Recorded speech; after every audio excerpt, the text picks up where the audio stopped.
High বন্ধু, আমি পদ বানাই। আমি কীভাবে পদ বানাই তোমাদেরকে দেখাবো। এই দেখো, এগুলো বড় বড় চেন, এক একটা চেন। এই দেখো, এগুলো বড় বড় চেন। এই চেনগুলোকে কেটে 4.5 ইঞ্চি করে চেন কেটেছি।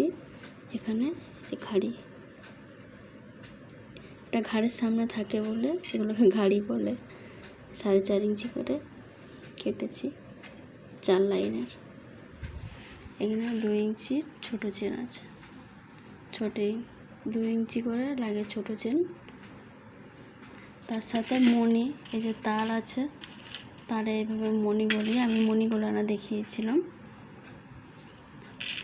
তারে মণি গলিয়ে এরকম বড় বড় একটা পদ বানিয়ে